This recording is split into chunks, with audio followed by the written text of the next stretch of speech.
The lost generation of Myanmar Muslim children. Tuesday, the 23rd of August 2022 marks the anniversary of the persecution of the Myanmar Muslims that began in 2017. For the last 5 years, a mass exodus of Muslim families have fled former Burma, many of them children. The Myanmar Muslims are recognized as being the largest stateless group of people on the planet. Since the start of the genocidal campaign under the leadership of so-called human rights champion Aung San Suu Kyi, thousands of Myanmar Muslims have lived in fear of their lives. The murder and expulsion of some of the world's most vulnerable and poor people was conducted under the partial democracy system that was the governmental structure at that time. The 2021 military coup that removed the female leader and replaced her with the current military junta has not changed the suffering of the Muslim population. This political example allows us to question the repeated assumption that having a female leader is better for human rights circumstances. The credibility of this false idea is given further support when we look at the horrific treatment given to the refugees who sought help from the female leader of neighboring Bangladesh, Sheikh Hasina. The UNHCR have recorded over 700,000 displaced Myanmar citizens.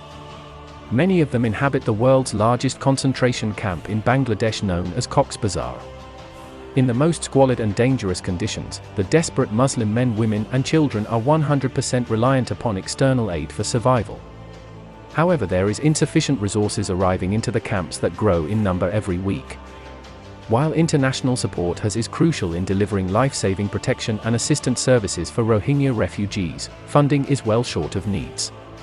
The latest UNHCR 2022 response plan, which seeks over $881 million for more than 1.4 million people, including Rohingya refugees and more than 500,000 most affected host communities, is only 49% funded, with $426.2 million received, according to UNHCR.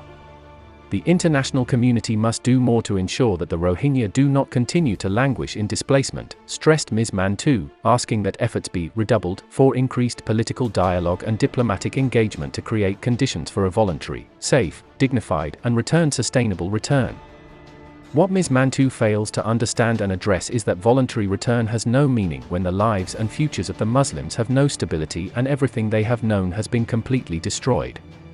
The UNHCR spokesperson Shabia Mantu told journalists at a regular press briefing in Geneva on Tuesday that the latest exodus from Myanmar is now officially defined as being a protracted situation. With decreased funding, they face many challenges in their daily lives. Ms. Mantu cited multiple humanitarian assessment surveys that found proper nutrition, shelter materials, sanitation facilities, and livelihood opportunities to be among the most commonly unmet needs. Some have resorted to dangerous boat journeys to seek a better future. From these comments we can see how the Muslims of Myanmar have jumped out of the flames of their burning homes and into the fire of inhumane liberal democratic negligence. The Bangladesh government has been pushing for Rohingya Muslims to return to Myanmar. Thousands of refugees have been moved to a remote island called Basan Char, which refugees describe as an island prison.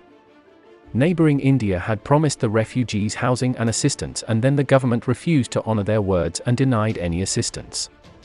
The terrifying instability of having zero citizenship and living with the threat of being thrown out of Bangladesh at any moment means that thousands of this Ummah exist in a state of static limbo. It is not possible for anyone to get a job, and worse still, no child is allowed to enter the schooling system. Makeshift lessons take place for some of the youth, but without trained teachers, equipment, and no formal curriculum to follow, the education is substandard and does not meet the development needs of the children. On the 24th of August 2022, the BBC reported on the story of 4-year-old Yasmin, who was born in Cox's Bazar refugee camp, so it has been the only life she has ever known. Her parents say they would rather be killed than return to Bangladesh. The number of refugees in camps in Bangladesh has grown to close to 1 million. Half of them are children. The result of this gross human rights abuse is that an entire generation of children have lost their educational opportunities. The impact on their lives is irreversible. The punishment of destroying the future of an entire people is executed when you fail to educate the young people of that nation. This is a deliberate, organized plan of action to disable Muslims from knowing their power and history. The Khilafah and the laws of Islam forbid the subjugation of Muslims and hold their lives in the highest state of importance. The victim status of Muslims is kept alive using these poverty measures so the Ummah never revive out of their mindset of despair. The mentality of survival and not thriving is perpetuated. In March 2022, Bangladesh authorities actually threatened the Rohingya refugees for setting up schooling structures. There was an active ban in place for schools in the camps. These are clear signs that the governments of the Muslims are in collusion with the enemies of Islam to endure harmful measures exist to punish Muslims for allegiance to their deen. The Bangladesh government's alignment with the Sikh forbidden principles of nationalism have separated this ummah, so we no longer have any structures in place to provide real solutions and help to the needy and abused. Allah, glorious and exalted is He, will surely account the collaborators with the haram ideas.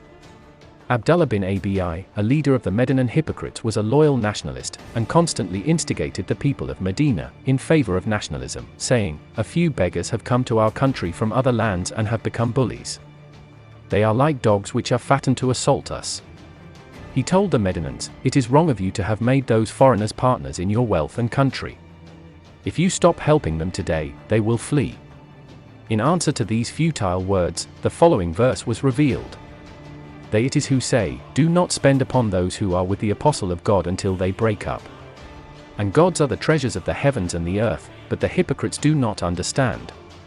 They say, if we return to Medina, the mighty will surely drive out the meaner therefrom, and to God belongs the might and to his apostate and to the believers, but the hypocrites do not know." 63:7-8. The Caliphate, would actively implement a policy of citizenship for all. There has never been the notion of animalistic refugee camps in the entire history of the Islamic State. That is why any oppressed people of the world would seek help from the Muslim system. We must rescue these lost children of the world by one true means only. The re-establishment of the Khilafah is the most urgent need of our time. There must be an accelerated effort of all Muslims to take action to resume this obligation, lest Allah, SWT, account us for all of those who are at loss due to its absence.